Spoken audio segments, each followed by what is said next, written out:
Representative Hughes, House Bill 492.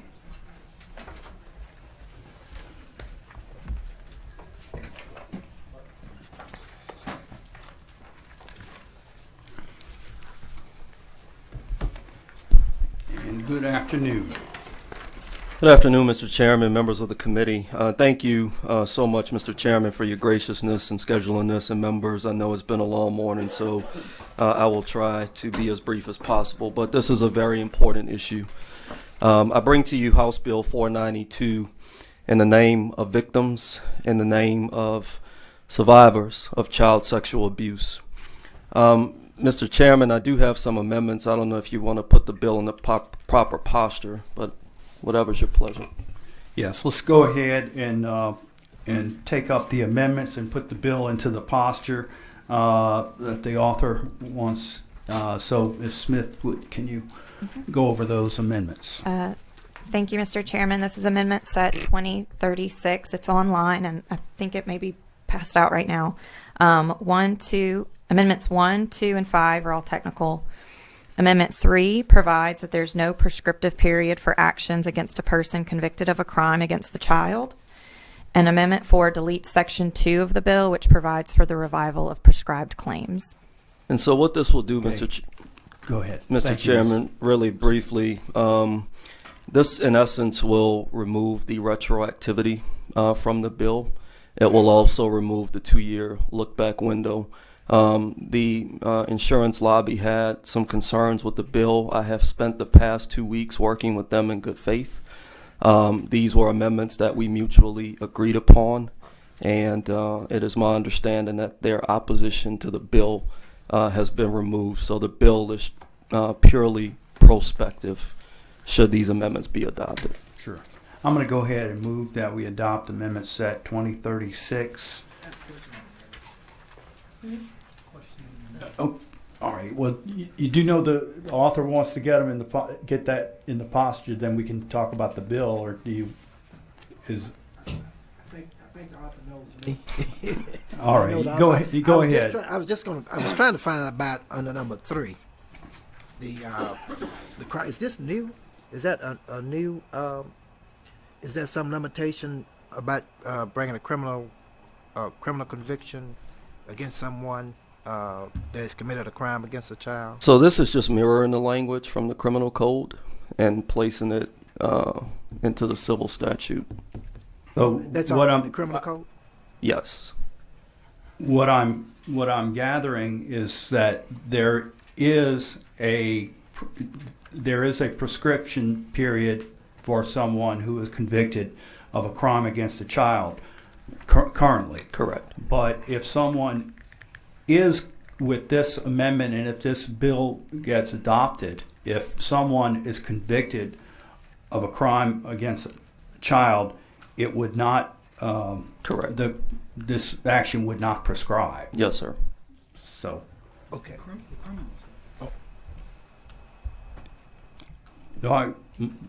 We're talking about civil prescription. Yes. Not the criminal prescription. And in essence, it's my understanding, if these amendments are adopted, we would have a prescriptive period of 35 years from one's 18th birthday. However, if the predator has been convicted on criminal charges pursuant to this statute from the Children's Code, it would eliminate the statute of limitations completely. Okay. For those cases. All right. Thank you, Mr. Chairman. Thank you, Representative Marino.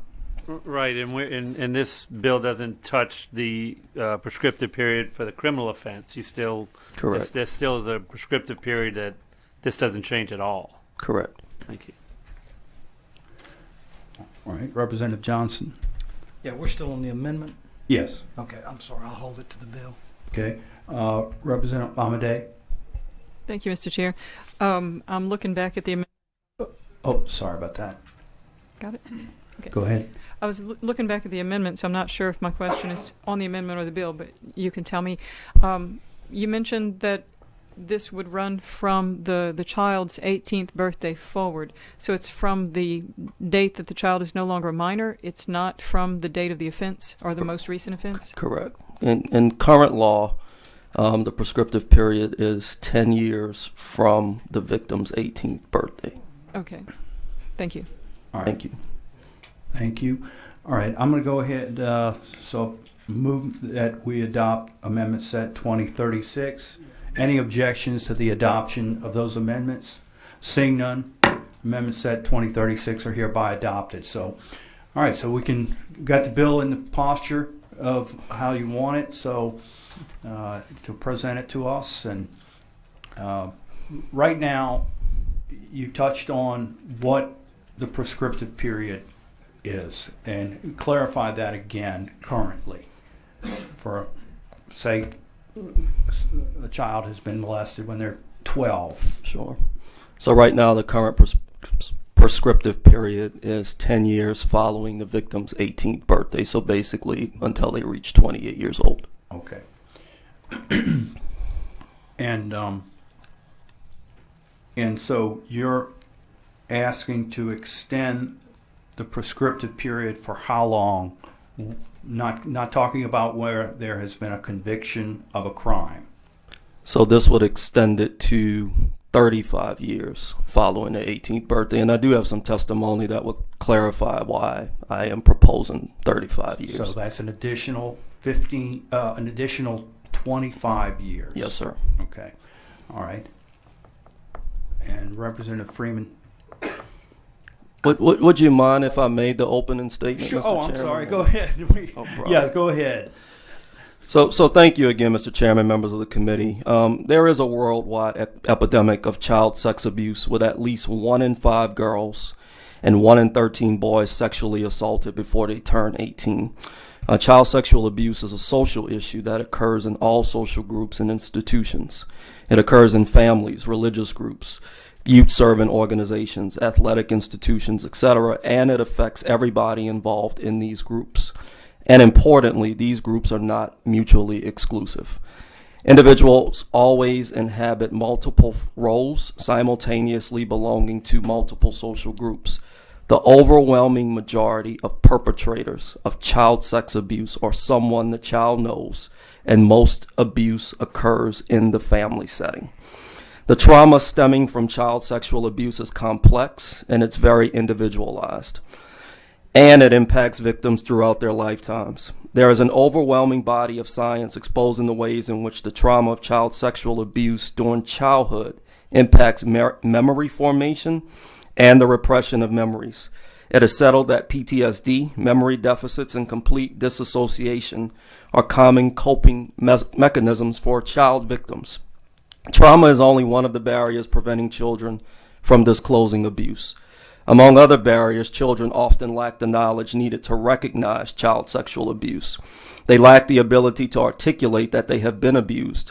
They don't have an adult they can disclose their abuse to, don't have opportunities to disclose the abuse, and aren't believed when they actually come forward to disclose. Studies suggest many victims, as much as 33%, never disclose their abuse to anyone. The disclosure of child sexual abuse is a process and not a discrete event in which a victim comes to terms with their abuse. Often this happens in the context of therapy. Sometimes it is triggered many years after the abuse by an event the victim associates with the abuse. Other times it happens gradually and over time as the victim recovers in their memory. In fact, the average age of disclosure of child sexual abuse in a study of 1,000 victims was 52 years old. Yet, until recently, many states blocked criminal charges and civil lawsuits well before the age of 52.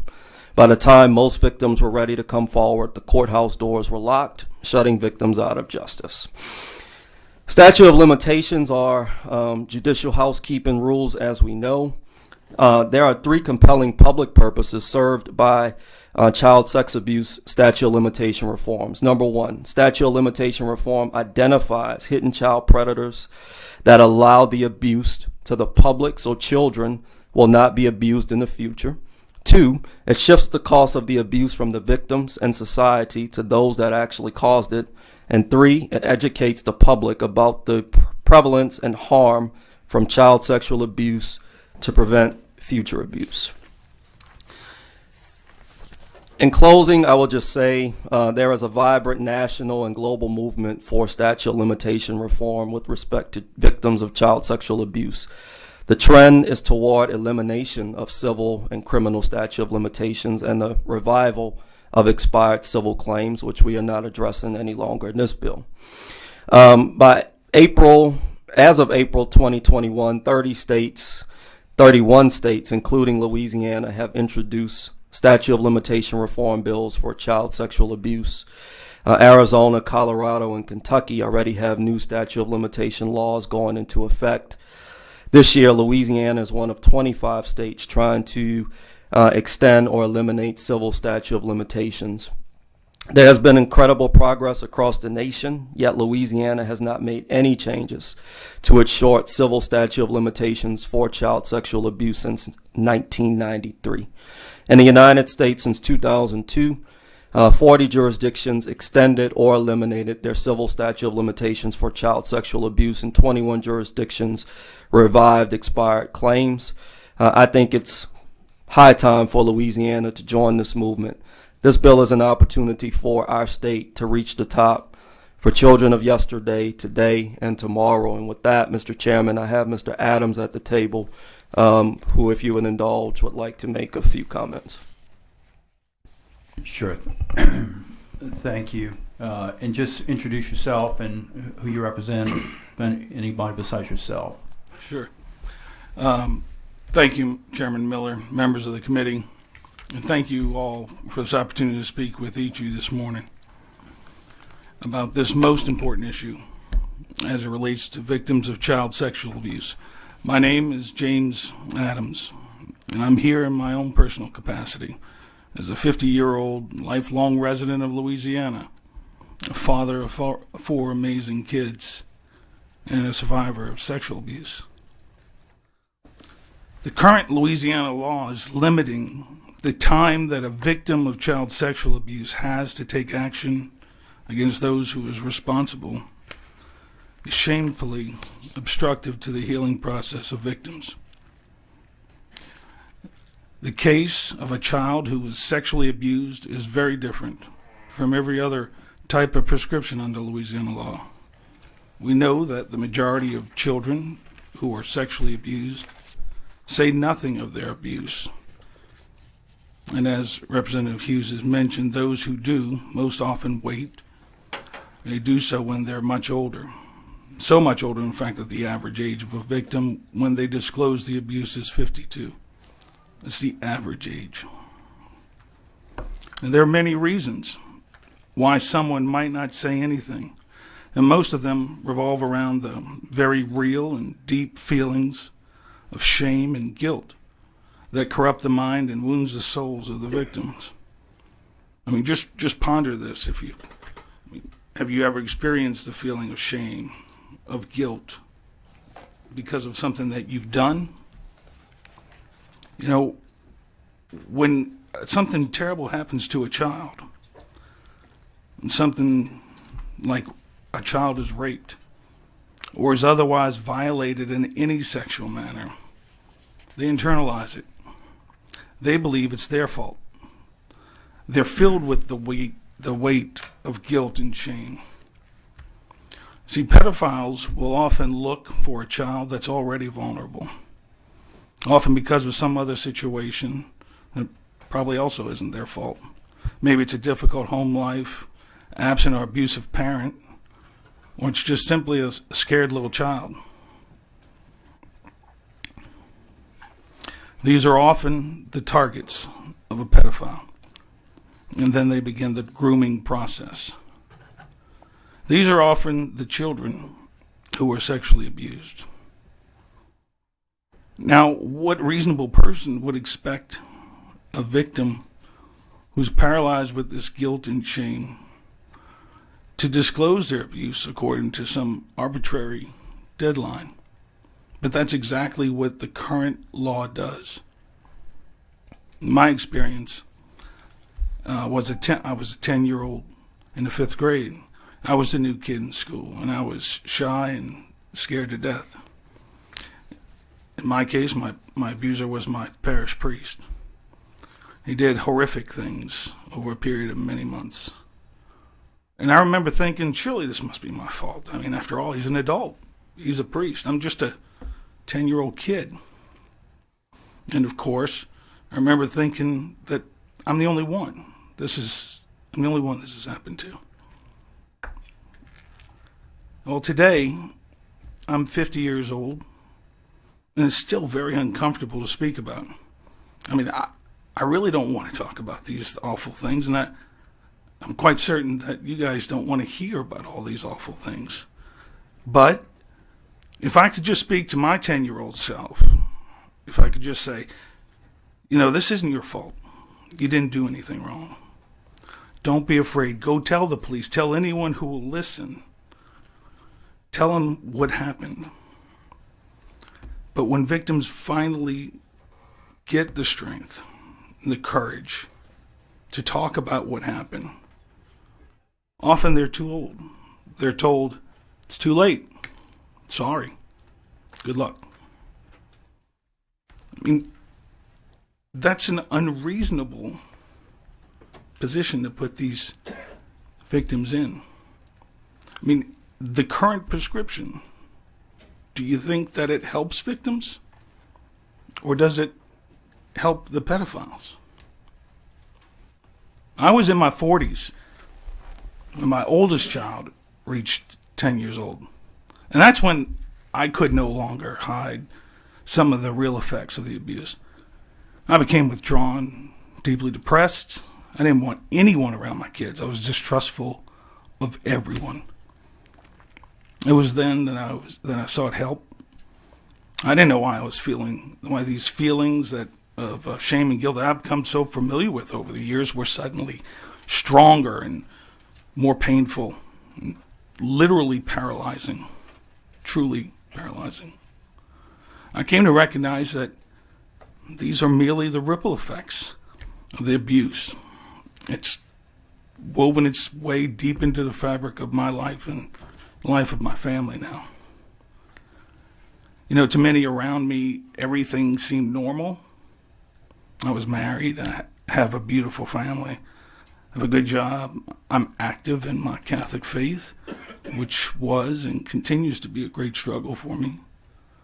And you see, everything seemed normal until it no longer did seem normal. And then the defensive walls started to crack and come tumbling down. And I was able to seek some help. I went to the Archdiocese of New Orleans and shared what happened. But as often happens, the process, it's rather humiliating. When I asked if we could quietly do a settlement claim, do something so I wouldn't have to keep coming back every time I needed help, well, that's when I was met with stonewalling and other empty words and promises. I mean, I'm not a litigious person at all. I've never filed a suit in my life. But here I am faced with no other option but to sue my own church. Well, unfortunately, that's what I had to do. And then, shortly after that, the Archdiocese of New Orleans files bankruptcy. Well, I was appointed to the Unsecured Creditors Committee by the Office of U.S. Trustee, and I currently serve as the chairman of that committee. I've become somewhat familiar with the issue of prescription, and I've seen how at least one organization plans to use prescription to intimidate survivors. In a recent objection filed with the courts, the Archdiocese of New Orleans has said, and I quote, "At the appropriate time, if mediation is not successful, the debtor will object to all or most of the abuse proofs of claims because, among other things, the vast majority of them are prescribed on their face." The prescription issue is used to make survivors go away. So if a survivor is older than 28 years old and they come forward, they're told, you waited too long. Too bad. I've heard the stories of many survivors of sexual abuse, and not just those abused by clergy, but those abused by a teacher, police officer, a neighbor, a family member. You know, while the Catholic Church seems to make headlines related to child abuse, child sexual abuse, and pedophiles, that only represents a small fraction of child sexual abuse cases. It happens everywhere.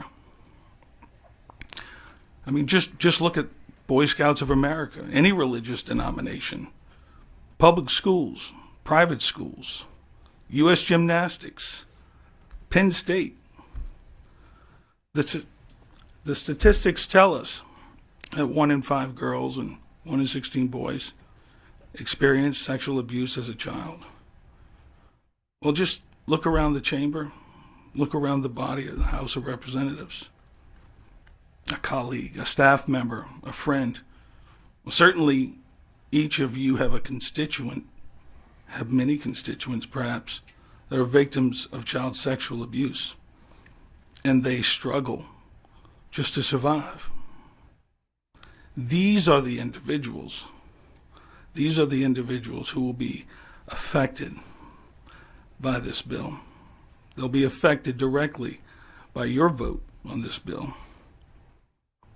And if there are those who are concerned about the term, the length of time, 35 years, well, just consider this. If you learned that your adult child was a victim of child sexual abuse and they came forward, would you want their rights to actions to be preserved? Or would you be willing to look them in the face and say, I'm sorry, you waited too long. Can't help you. So before you today, this is an actual opportunity to help victims of child sexual abuse.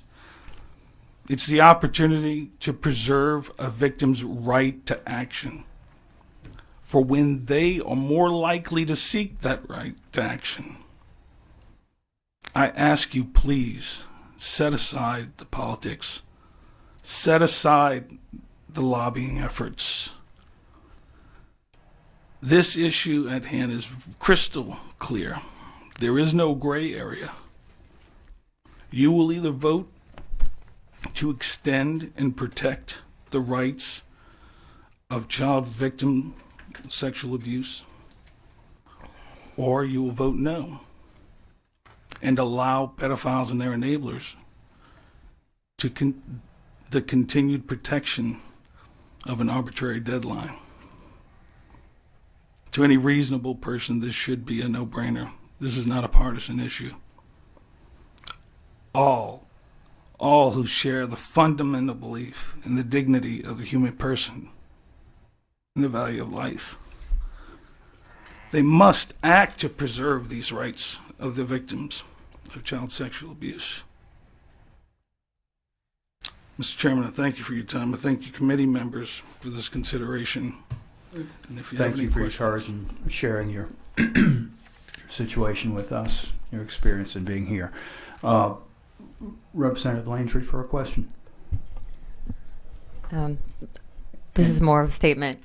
As a lawyer, I would not typically support extensions and prescription, but in particular, given the Catholic Church, not only, were so many of its members guilty of this horrible crime, but the church itself actively hid what was happening, transferred, these people so that the crimes continued. And I think this is such a specific and special circumstance that I could not agree with you more. And anything I can do to help pass this, I'm willing to do. thank you, Representative. Thank you, Representative. We do have a number of people who want to speak. President would like to speak, so members just keep that in mind. Representative Johnson for a question. Mr. Adams, thank you. Thank you. I know this didn't come without some personal cost for you to be here today. I don't know that I've seen more courage in this chamber. And, I've got children, now I've got grandchildren. You know, you doing this today is a heroic act, and I thank you. Miss and Rep. Hughes, thank you for bringing this action. I've just got a couple of questions. By making this prospective, I understand why that may be necessary, but are you risking preventing there being insurance coverage available to victims by doing that? Is it excluded now in insurance policies that are being written to schools? I'm not sure, Representative. Mr. Cunningham, Kevin Cunningham, who represents the insurance industry, was here. He had to leave, but I can't answer that. I apologize. I mean, I only ask that because victims, if they've been harmed, should be able to be compensated. And if you're dealing with institutions that can file bankruptcy and take a free walk on the situation, then you're left with the insurance companies. And if this is a means by which to prevent recovery for victims, I'm not for that. But I just want to make sure, I'm supportive of your bill, but I just want to make sure it's not I don't want to say a trap, but it works adverse to your goal of taking care of those victims. Mm-hmm. But you can't speak to that. I'm not sure. And the No, insurance sir. fellow's not here. No. I don't want there to be unintended consequences. 35 years, when you mentioned this to me, when we talked before, I thought, my goodness, that's unbelievable. And then I realized that really there should be no out for anyone that does such a heinous monsters that do this to children. So, again, thank you for bringing this bill. I do want to know, I want to know between now and the time we get to the floor whether or not that will harm those victims Sure. by depriving them of insurance. You have my commitment, Representative. We can have those conversations and get that clarity. My problem's not with the length of time, although Sure. it was originally. It's my concern is what do we do about coverage that excludes that Sure. for failing to oversee people who are charged with the responsibility of our children. Yes, sir. Thank you, sir.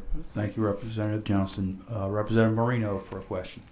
Just briefly, I'm supporting your bill, but where do we get the 35? Is that bringing us in line with what the other states are doing that are changing their time limitations? That was all. Some, and it's really consistent, Representative, with the data, with the science, being that most victims really don't come to terms with this and come forward until they're roughly 52 years old. That's the average age. And so that's how we landed on the 35 years. That's similar to what other states are doing? Yes. All right, thank you. Thank you, Representative Freeman. Thank you, Mr. Chairman. Representative Hughes, it's my understanding on the insurance side of this is that most insurance policies have an intentional tort exclusion, and that doesn't really matter what your prescriptive period is. They're not going to cover these types of things because they're not going to cover somebody who's bad actors. It's just not going to happen. I do have a concern about the 35 years. As we all know, and as a lawyer, you know that most tort actions are 1 year prescriptive. I'm not a lawyer, for clarity. I thought you were a lawyer. No, sir. Sorry. Well, 1 Smart year. enough to be a lawyer. Yeah, exactly. You got me fooled. Most tort actions are 1 year prescriptive period, and I'm not saying that should be here. Right now, we're about 10 times the average prescriptive period for this. And I'm not going to argue that maybe it should be extended. But when you go to 35 years, you're almost to the life expectancy. I mean, you probably could have just said no prescriptive period at all to get there. But with the reason we have prescriptive periods, there's a couple of reasons. One is just being able to defend a claim. And I'm not saying that every claim, of course, is frivolous. Of course not. Most of them are not. But to try to defend claims, you have evidence, you have witnesses, you have all that. 35 years later, how in the world can a person who may be innocent defending themselves this long? So I would like to suggest an amendment to 20 years instead of 35 as a compromise on this. And if Mr. Chairman, I would like to offer that as an amendment to move it from 35 to 20. I'll let. Well, go ahead. Well, first, Representative Freeman, we will entertain that motion, but I would like to have the opportunity to hear from some of the other people who have put in green cards and would like to speak. I know Mr. Adams wants to say something, and with all due respect, Representative Freeman, the bill in its current posture is already a big compromise on many parties. But, though I'm not a lawyer and I didn't study torts, and I say this with all due respect and humility, when we talk about the average time for an average tort claim, I just, respectfully want to say this is not an average tort claim. This is not a slip and fall. We're talking about the heinous rape of children. Oh, I understand that, and that's why I'm not okay at 10 times, and I'm willing to go to 20 times the average tort prescriptive period to try to compensate for that. So I'm not saying that what 10 is the right number, and I'm also willing to go to 20 to say, hey, we need to take this into consideration. I'm just thinking if you go to 35, why just go to? There's no time limit. I mean, you're almost to the That life would be my expectancy. preference. Obviously, right, exactly. But again, there is some issues. There's two sides to every coin, and while I surely empathize on the side of the victims, absolutely 100%.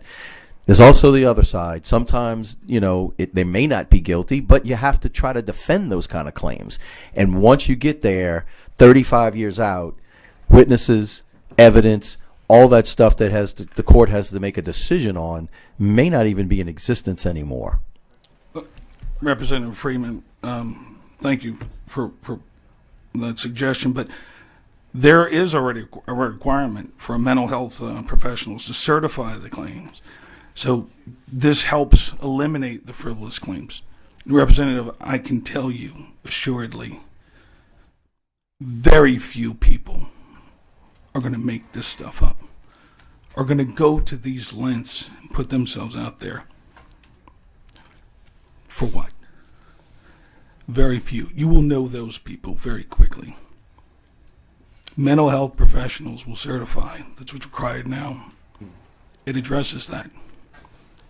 Pushing it back to 20 years, it's not helpful.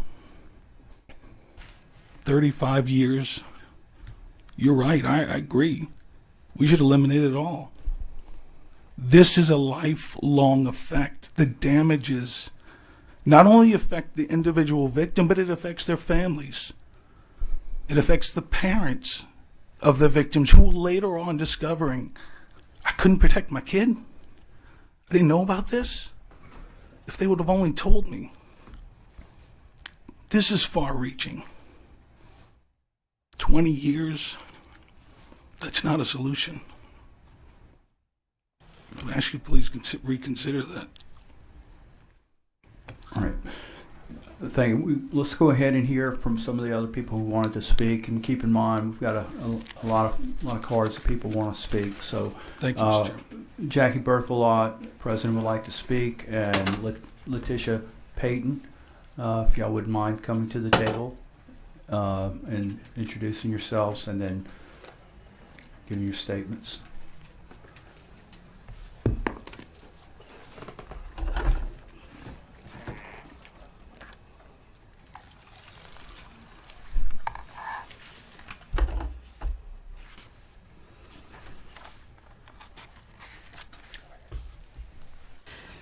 Hi, thank you for listening to my testimony today, Mr. Chairman and committee members. I am the mother of a victim. I am married with 6 children, so I can attest to you that sex abuse affects the victim. It affects, in my case, it was my son, my second son. Can I interrupt you? Yes. Can you just introduce yourself, please? I'm sorry, my name is Letitia Payton. Okay, thank you. It was my second son, my second oldest son, who was abused by our parish priest. My 4 younger children and my oldest son were also affected by this, as well as my husband, who is a deacon in the Catholic Church. We had known our priest for 12 years. He is now in jail and serving a sentence for what he confessed to doing to our son. I want to say that while the average age that a victim comes forward is 52 years, we are the exception. While we didn't ask to be brought publicly in any way in this matter, in fact, we wanted to do what almost every other victim wants. We wanted to crawl into that little hole and not speak to another person, be left alone, because our family was going to have to endure as well what our son was enduring. With my husband being a deacon in the Catholic Church, we became public. Because we came forward with this, we were all affected. Our community was affected. The whole diocese was affected. It's not just the victim who really feels the biggest impact of this, but it is their families and their communities as well. For anybody who would come forward in 35 years to go what we are going through, you have at it. That's for you, because I can tell you the torment that we have felt as a family is horrible and awful. I got to know many victims because when we were on the local news, people saw our story.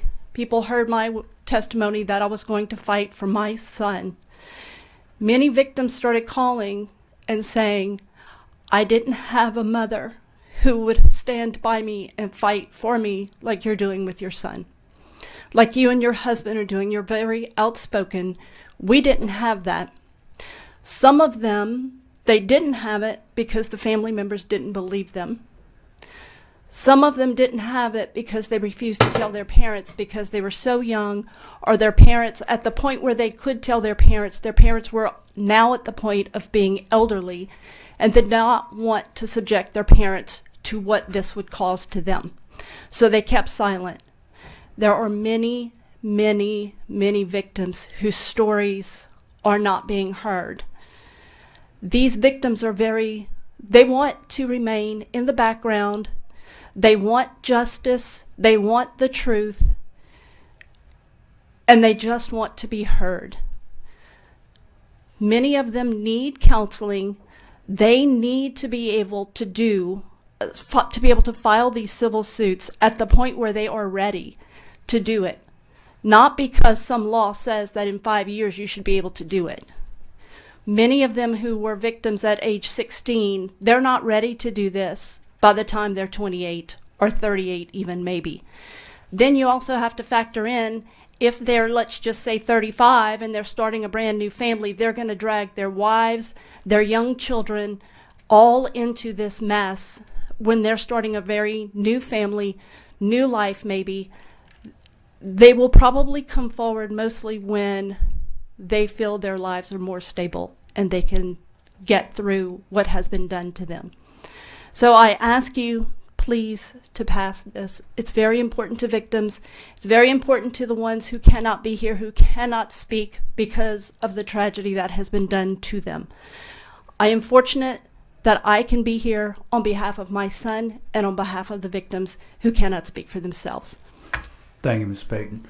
Mr. Berthelot, please introduce yourself. Yes, sir, Mr. Chairman. Thank you very much, members of the committee. Thank you. My name is Jackie Berthelot. I live at 33 Derby's Drive. I'm from Gretna, Louisiana. I am 66 years old.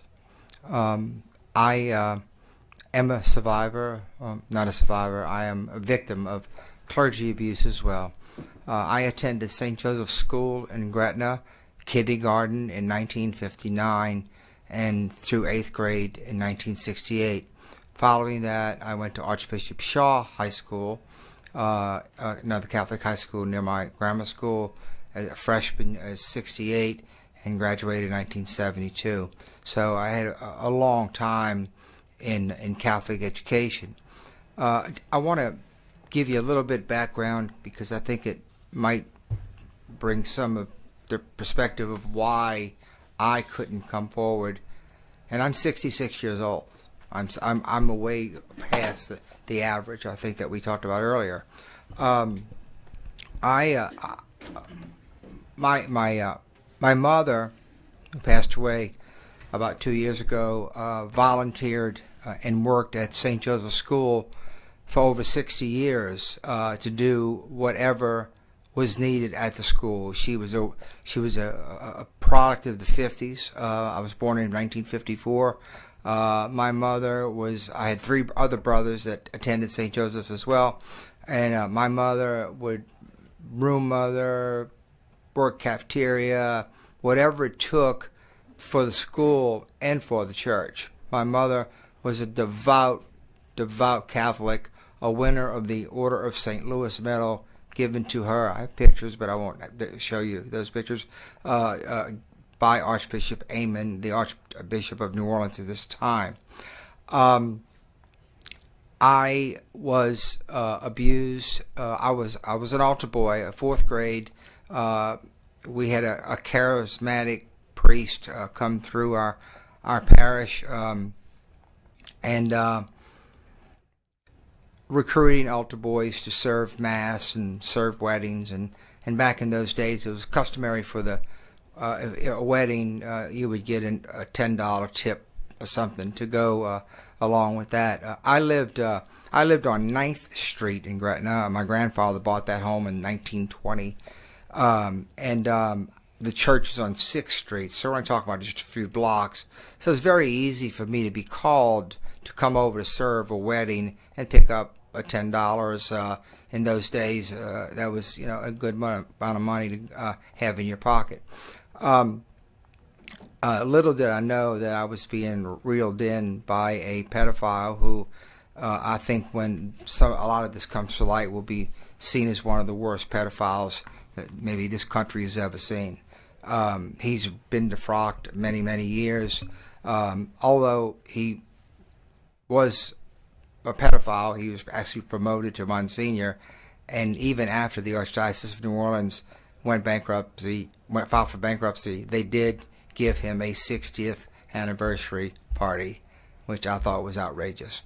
But my mother passed away last year, and 2 weeks before she died, she was cutting cake in the church, in the school classrooms for the St. Joseph's Day altar.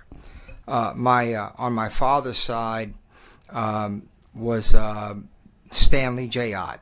I don't know if anybody in this room knows who he is, but he was the Bishop of Baton Rouge. Bishop Ott, his mother was Lucille Berthel Ott, was my grandfather's sister, my dad's first cousin. In our eyes, Stanley, as we called him, Stanley Ott, was rising to the top of the church hierarchy very quickly. Had lots of connections in Rome, and was going right up to be bishop. I believe he was probably going to be groomed to take over when Archbishop Hannon had to retire.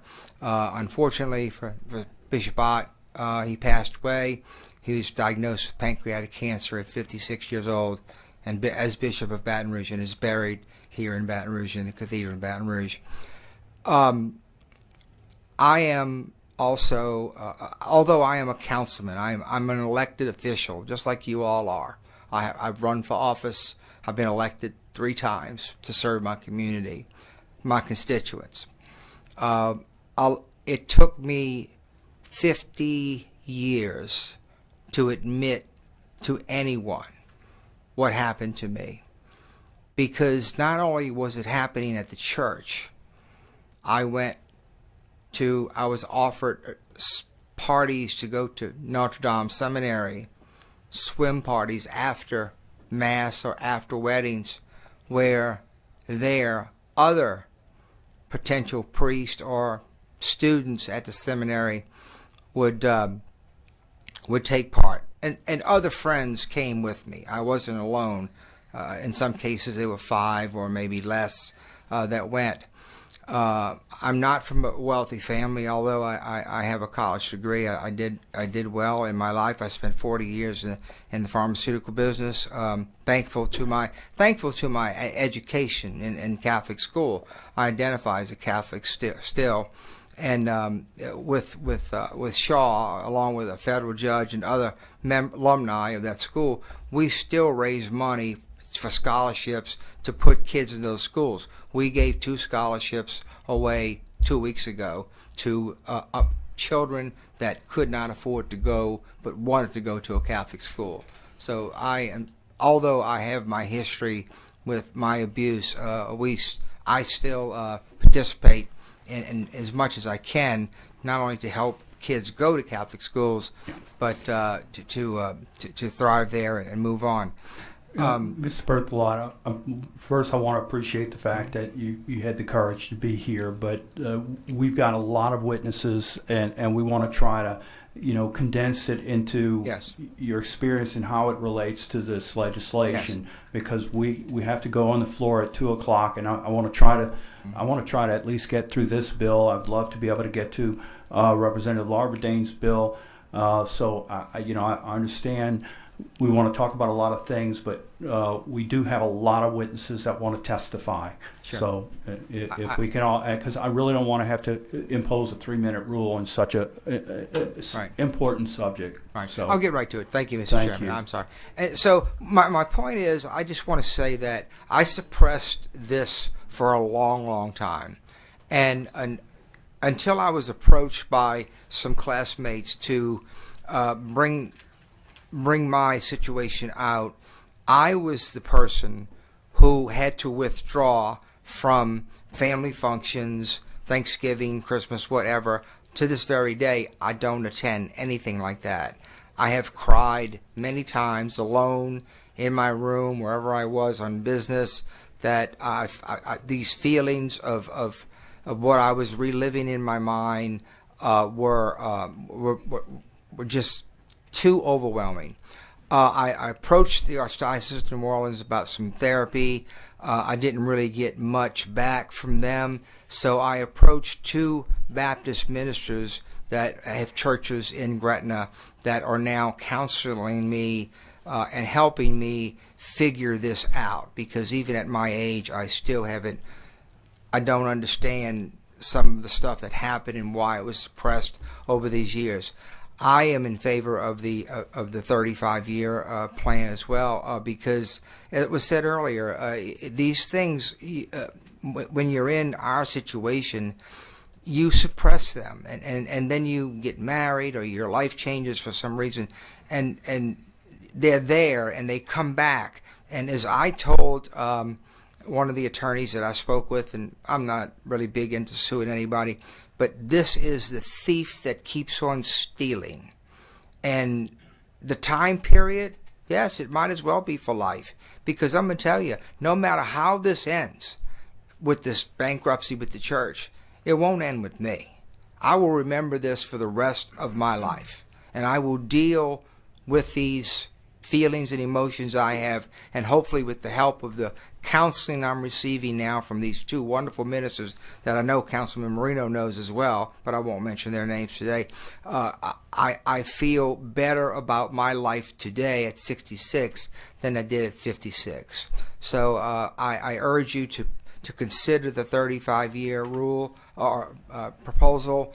I don't think it makes a difference really, because it's a life sentence. It's a life sentence that I feel that I'll serve. So I'll end it with that. I thank the committee for its time, and I appreciate thank you. everything you've done for us. Teresa Pastor and Quinn Hebert, and again, I ask that you be mindful of our time and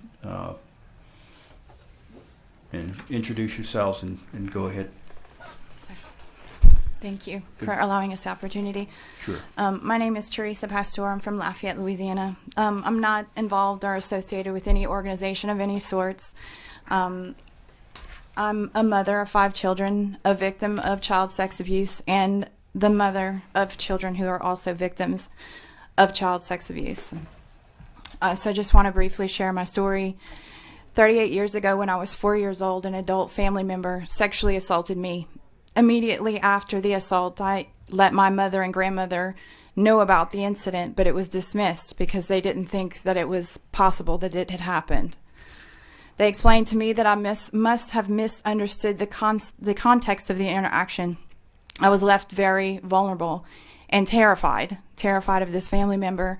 I would never go in a room alone with him ever again. This family member has since passed away, and I've made my peace with that. However, this interaction drastically altered my perception of men, sexuality, normalcy, trust, relationships, and ultimately changed the course of my entire life. Even at 42 years old, I cannot say that the damage caused has been fully repaired despite years of therapy and reprogramming. But I am hopeful and I'm positive, and I'm lucky because I have the means to do this for myself. Fast forward 37 years to last July of 2020, when my 4 and 5-year-old were getting ready for school and informed me that an older stepbrother of theirs, a teenager, was repeatedly sexually assaulting them in the home of their father. It took a lot of bravery for them to share that information with me, but it was also disturbing because they talked about it as if it was completely normal, which was the scarier part. So, as a mother and a victim myself, I feel that it's my duty to fight for the voices of these children, because I can't imagine that the same thing happening to them that happened to me. After pressing charges against their abuser, the children were interviewed by an investigator, and within 1 hour's time were expected to openly speak with a stranger about an incident that they were very uncomfortable speaking about.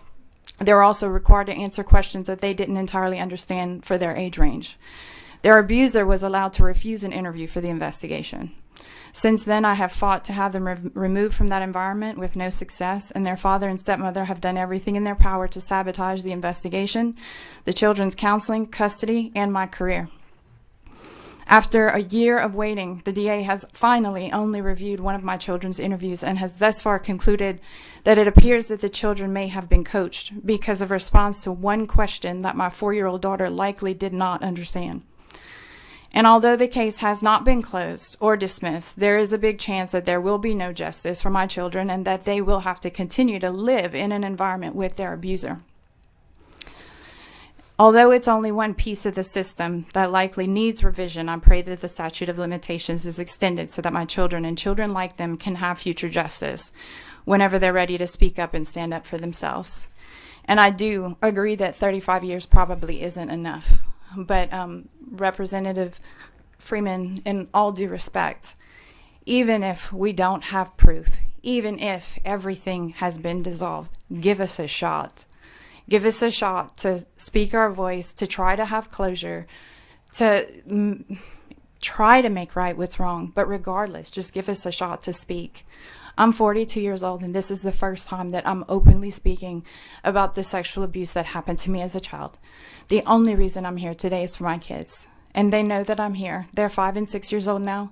They don't entirely understand what's happening today, but they know that I'm here for them. Thank you. Thank you, Ms. Pastor, and thank you for your courage in sharing this and being here today. My name is Quinn Hebert. I'm involved with an organization based in Lafayette called the Society of St. Peter Damian. We founded in 2018, and over the past 3 years, our purpose has been to try to expose and reform the corruption, specifically in the Catholic Church in the Diocese of Lafayette. But over the past 3 years, I've been privileged to speak to many victims. And I say privileged because it is incredibly humbling to have somebody twice your age confide in you absolutely horrendous actions, the worst that could be. So, like I say, during that time, there's one case in particular that I think is perfect to say here, that there was an African American woman from Grand Coteau who approached us. Just a wonderful woman, and she explained to us that for 20 years she had been abused by the Jesuit priests at Grand Coteau, and what I think is very important here, when she came to us, she was 53 years old on the dot. So I think that's just an example of why the age needs to be extended to the 35 years. Because, and this is the second point and final point, is that particularly when dealing with the church, and this is unfortunate. I'm a Catholic, not a perfect one, but I still, I'm not trying to just attack the church, and I know many of your constituents are Catholic, and bishops are very influential, so there may be some hesitation to touch things that's so tied into the church. But when it comes to victims, and you'll hear more from them directly, trying to get justice from an institution that is so powerful, and the only way to really approach that is from a kind of a financial side. So sometimes, in order to get justice, the only option is through the civil courts, which is unfortunate. It's not ideal, and I'm always amazed at the humility of people to say that, we're not just out to get money, but it's the only option left, and that option needs to be available to all, especially those who don't come forward. Psychological science is pretty clear, it seems, that there is a delay in wanting to come forward with this sort of information. So I'll wrap up there, but I thank you for considering this, and I really encourage y'all to pass this. Thank y'all for your testimony. All right, next we'll hear from Kevin Bourgeois and Jillian Edwards Coburn.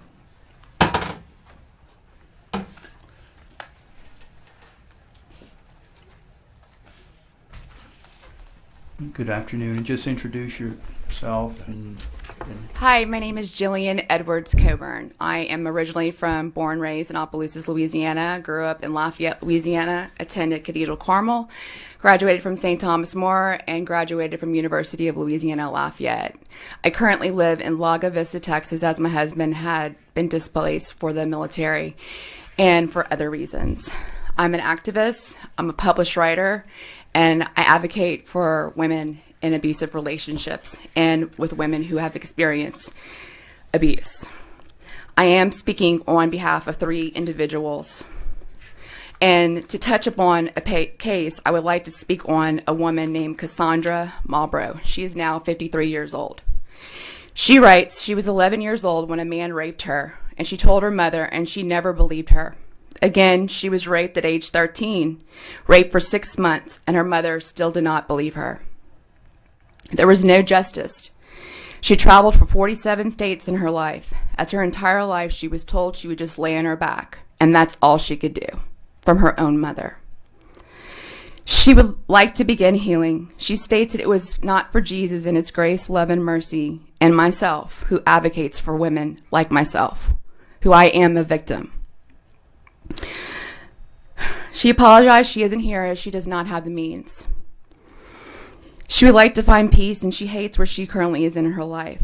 She thanks all the members for listening to her story and understands it was never her fault. She just wants fugal justice for all that has been tied down, raped, and no one stopped them. Time to lock up the predators who live amongst us. Thank you, Cassandra Malbrough. The second victim is Catherine McCormick Thibodeau. She is from Carencro, Louisiana, and she's one of my best friends. I went to school with her. This is Katie when she was 4 years old when the abuse began. This is her at 12 years old when the abuse stopped. She really wanted to be here, but she's in Texas also and does not have the means to be here. I'm going to try to keep this brief so that others get a chance to have a voice and share their experience with child rape and or molestation. When I was a child, I was molested by Wilbur Trahan. He was my next door neighbor and my dad's friend. I was molested from the ages of 4 to 12 years of age on 4 separate occasions. As a child, I couldn't understand the impact it would have on my life, and still as an adult. I was scared and traumatized by this predator and still have nightmares to this day. I learned recently that he had passed away, and I thought that hearing the news would make it better and the fear and trauma would somehow disappear. However, I was wrong. My dreams have actually gotten more frequent. I'm still learning how this childhood trauma works and how to shake it, what I now feel like is a mental disease. Rewind to my childhood. I came from an amazing family with amazing parents. My poor parents.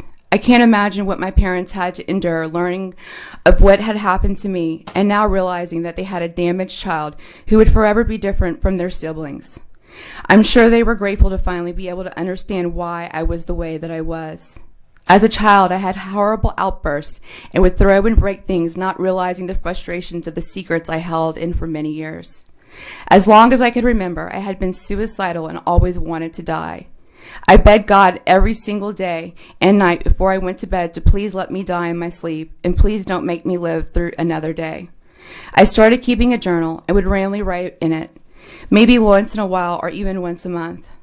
Mostly when the suicidal thoughts were extreme and of course when I had yet another failed suicide attempt. Sorry. I never intended on telling my parents. I was taking the secret to the grave with me. How embarrassing if they found out, not to mention, if it got out, then people would know I was damaged goods. I hid my journal under my mattress in my bedroom. I'm not sure what awful storm came through this week, but this bad storm ultimately caused a leak that bubbled up about 6 inches off the ceiling and leaked directly on my bed. I went to school and the slow leak continued. I completely forgot about my journal. While at Catholic school, my mom got into my room to inspect the leak and maybe dump the pot that was filling up my water till it got fixed, and of course then moved my mattress. And what does she find? My journal. She found my written prayer to God, begging him to take me or let the next suicide attempt be a success. I explained in the prayer what had happened to me as a child. My secret was out, and this would forever change the course of my life. I come from home from school and could tell she had been crying very hard, and what looked like all day she called me in her room. She then said, "What happened to you?" Me thinking because I'm such an awful child, and she's just asking me what's wrong with me because we had been in a terrible argument the day before. I then took the side and I saw my journal behind her bed. My heart dropped. I felt like I was going to pass out. This was never something I wanted to tell anyone. I begged her not to tell my father what she did. Had she had not found the journal, I still would have never told anyone, likely even to this day. After working with countless Boy Scouts of America victims and taking their claims with Jillian with their lawsuits, I then realized that this is the norm. 98% of my Boy Scout clients have kept the secret, and some of them their entire lives. I'm literally the first person they tell, and with tears in their eyes telling me their story of their abuse, then they tell me, please don't let this get out. I don't want my wife or kids knowing. Still, even a grown man in his 40s or even 80s is still ashamed to tell their family. A lot of the married ones still can't understand why their marriages are falling apart, why it's hard to have healthy relationships, why they're so insecure with the people that should accept them and love them the most. They have never received any counseling or therapy for this abuse. Their lives and minds were never and will never be the same. Neither will mine, because everything we have done to forget this or keep this awful secret will ultimately be led to be abusing drugs, being sexually active, violent outbursts, insecurities, and many other forms of mental illnesses. I've scored the perfect job with my best friend, being able to work with other victims, and has slightly been a healing process for me. And realizing I'm not alone, however, the trauma and PTSD will never go away. And how many of the victims' clients who are still afraid to talk about their abuse be okay to live a fairly normal life? Because the only one to heal from something like this is to talk about it. I have encouraged so many of our clients to seek counseling and speak about it with their therapist because it's the only way to not get past it, but at least just be able to cope with it and accept it. The pain never goes away, but if I had not received the counseling that my mom made me attend when I was little, I would have eventually committed suicide or drug overdose. If victims can't come forward about it later, then they will never get the chance to heal. And if they do not make it out, not self-sabotaging their lives and their families and end up dead, wouldn't it be nice for all victims to have the option to come forward later? Better later than never. and are never too old to start over and heal. Therapy and holding a predator accountable is only the first step to healing. Ms. Coburn, I'm Yes. sorry. You said you have another statement? I have one And how more, much yes. more? I'm going to ask that we not read the statements. Okay. We can submit those into the record. Absolutely. Because we have other people who Yes, sir. that are here live to testify, and I know those are very important stories to share with us, but we also have people who have traveled here, and we can put those into the record. Thank So, you. All right. Go ahead, Kevin. Thank you. My name is Kevin Bourgeois. I will be brief. I wanted to thank the chair and members of the committee and Representative Hughes for sponsoring this bill. It's very important. I'm a clinician, licensed clinical social worker for 25 years, and I'm also a victim and survivor of clergy abuse when I was a teenager in high school, and somehow managed to go straight forward to college and get a master's degree from LSU here in Baton Rouge and have a full-time private practice. Yet, the part of what I wanted to talk about today, what's important about the prescriptive period, is that even though I had the education and the background to understand about my own abuse, it was buried, because that's what we do, is we keep these secrets buried deep down forever until we can't anymore. So I'm 54 years old now, so this bill wouldn't apply to me at all. But it's important for me to be here to speak out for other survivors who are being abused today and the ones that were abused yesterday. Thank you. Thank you. Thank you all for being here, and thank you for your courage. All right, we have Mark Vath and Richard Windman. And,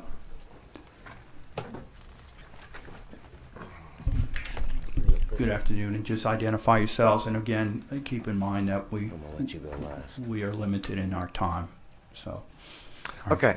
Thank you very much for having us, and very grateful that you're hearing us today. Would like to thank Representative Hughes as well.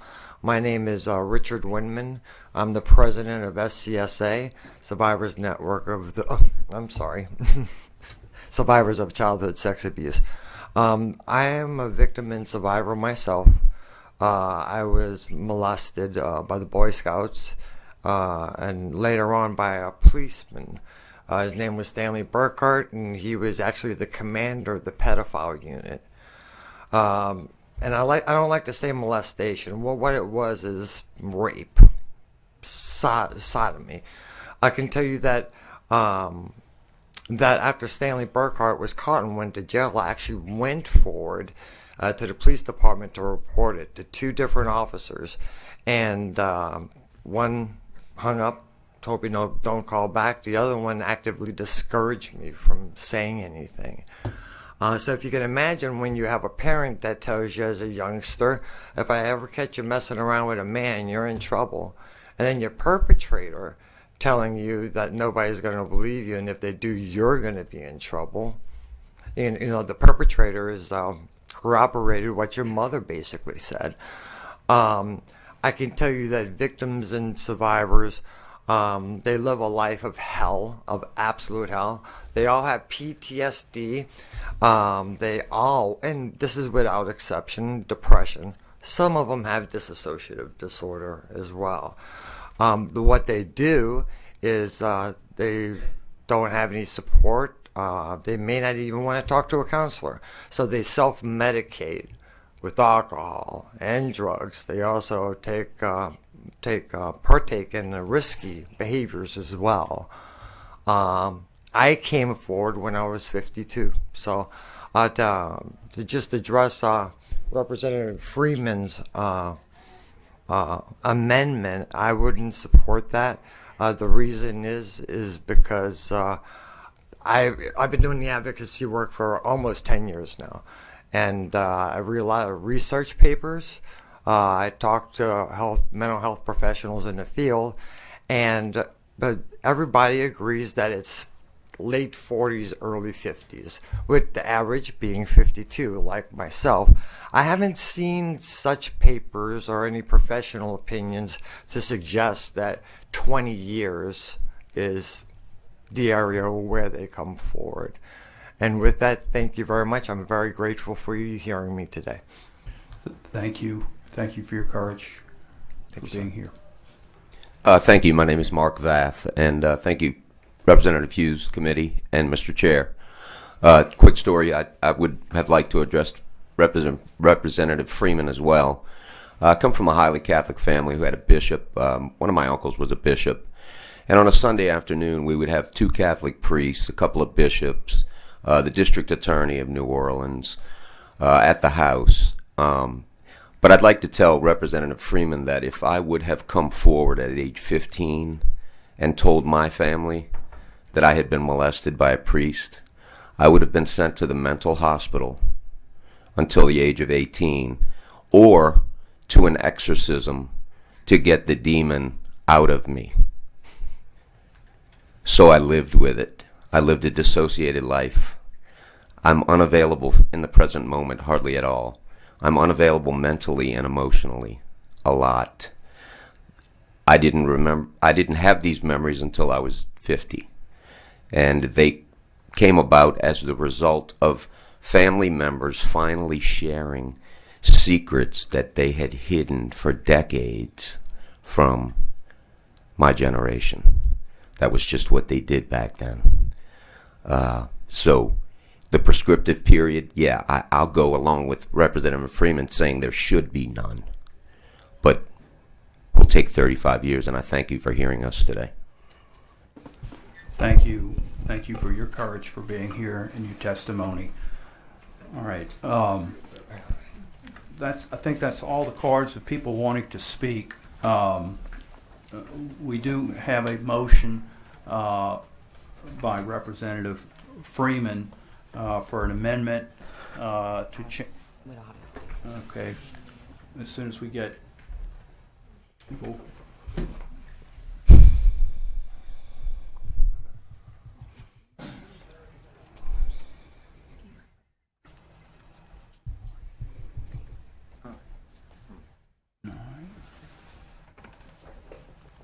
It's 9.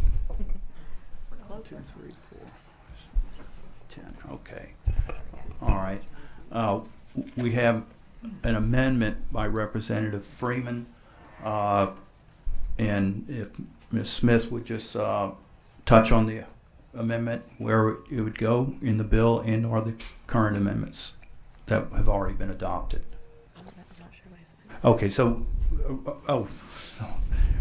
so Representative Freeman,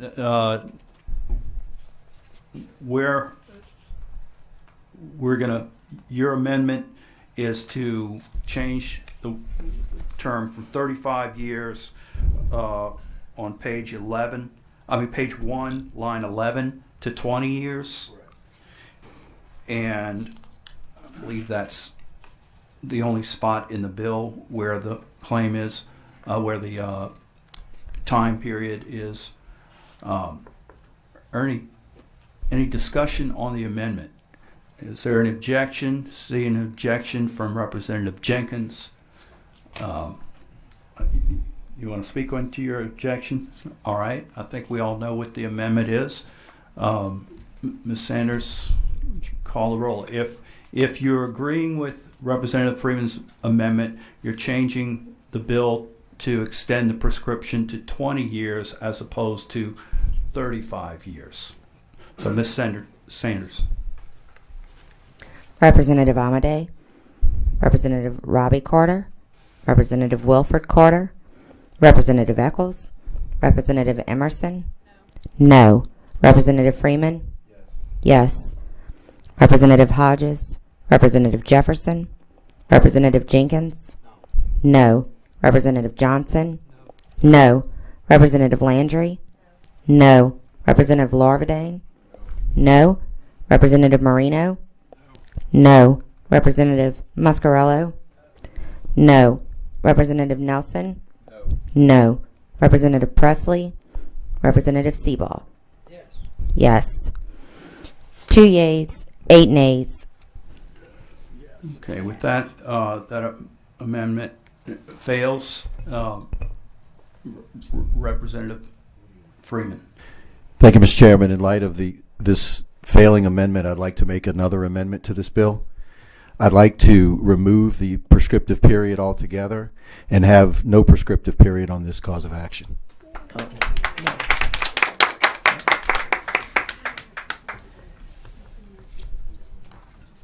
So, Ms. Smith,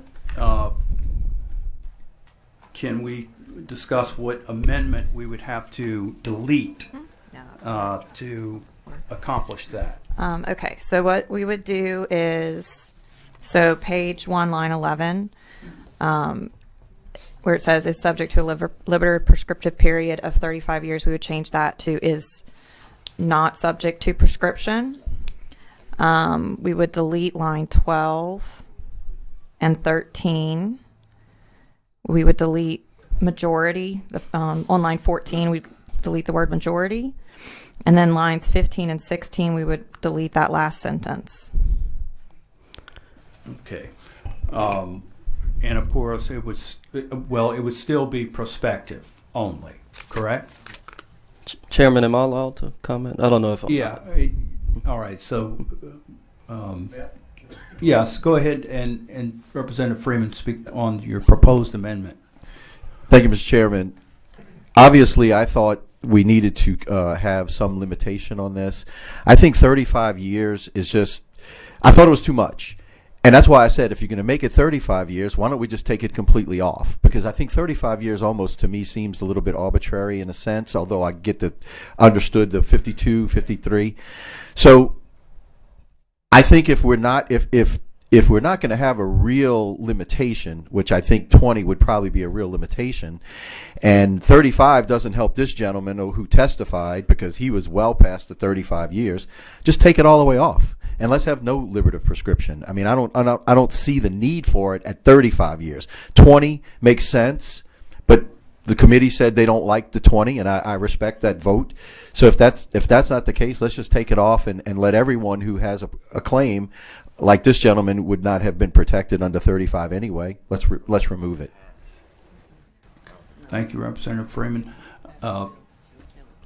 Representative Hughes. Thank you, Mr. Chairman. Really briefly, and I know the amendment makes the victims and survivors really happy, and in an ideal world, I would like the amendment as well. However, all I have in this world is my word, and for the past 2 weeks, I have negotiated in good faith to keep this bill alive, to quell the opposition, and to hopefully leave here and get a bill to the governor's desk and do something meaningful for these victims and survivors. I would ask that we please reject this amendment. I give Representative Freeman that I'll work between here and the floor to go back to all of the negotiators, and if everybody agrees, I'll be happy to accept that amendment on the floor, but in good faith, being that I gave my word that I would keep this bill in the posture that was adopted, I would object under those terms. Okay. Thank you, Representative Marino. Yeah, I was just going to state that I think the amendment is going to harm the bill, especially since this is an agreement that was made, according to Representative Hughes, with the insurance companies in mind as well. I think this amendment will harm the bill, so I'm joining him in opposing that idea. All right. So Representative Freeman has made a motion to delete the prescriptive period, to which Representative Marino has objected. Ms. Sanders, would you call the roll, please?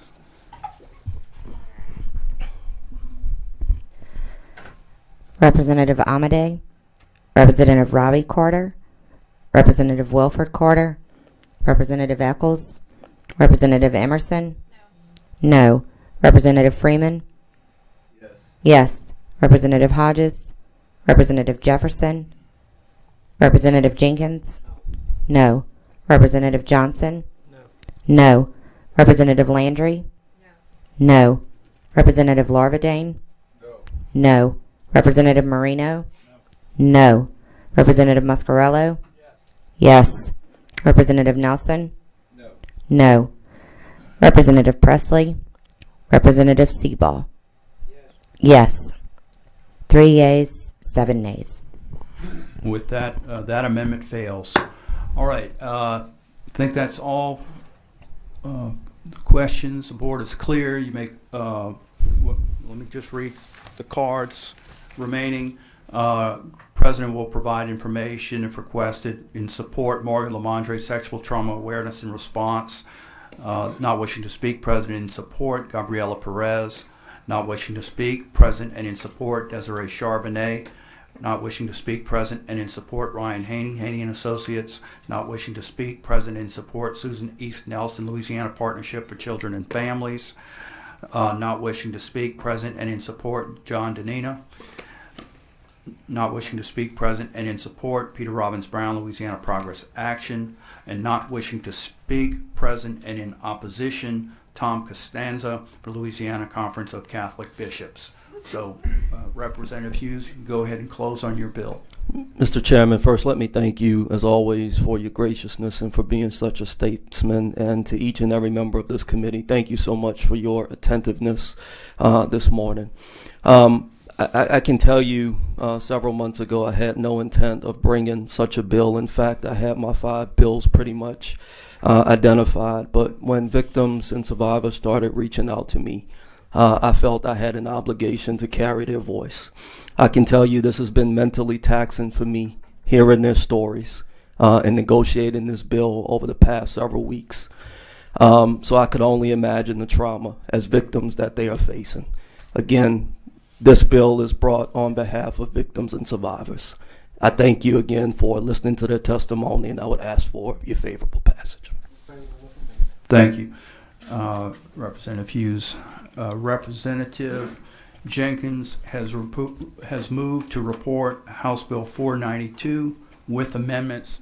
Is there any objection to reporting House Bill 492 with amendments?